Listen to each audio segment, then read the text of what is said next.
beni şurada. Daha yolumuz var. Yok, yürüyeceğim ben. Otele gelince inersin Alize.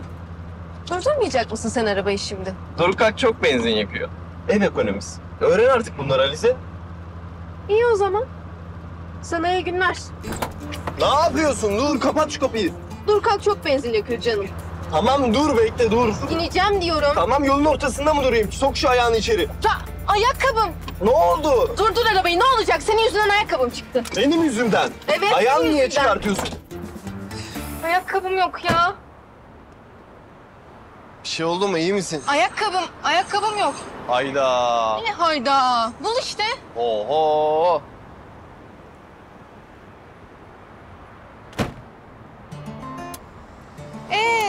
Evin kül kedisi olmamın sesin çıkmıyorsa prenses olmam için de ayakkabımı getireceksin. Prens de ben mi oluyorum? Yok canım, anca yaveri. Ha öyle mi? O zaman prensin gelsin bulsun ayakkabını küçük hanım.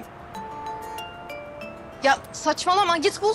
Beni hiç ilgilendirmiyor senin ayakkabın. Ha, al işte. Zaten prens dediğin centilmen olur. Sen de centilmenlik ne arar? Sen kim, centilmenlik kim? Ah! İyi misin? Çok mu umurunda?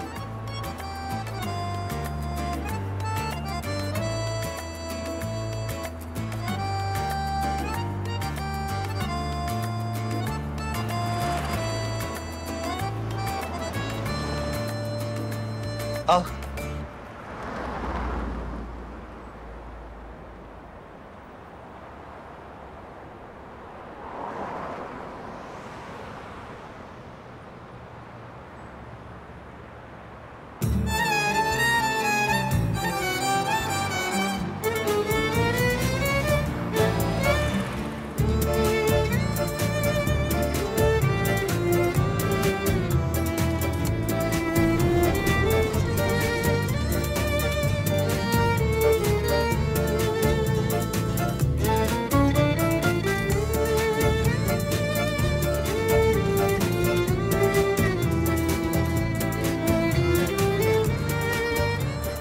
Oldu mu? Sağ ol. Otele yürüyebilecek misin böyle? Yürürüm tabii. Benim adım Alize Soner. Ben rica. Kanun değişti canım. Anladın? Bağlasan durmaz, laftan anlamaz. Zoru severmiş o halde kendi düşen ağlamaz. Bağlasan durmaz, laftan anlamaz. Zoru severmiş o halde kendi düşen ağlamaz.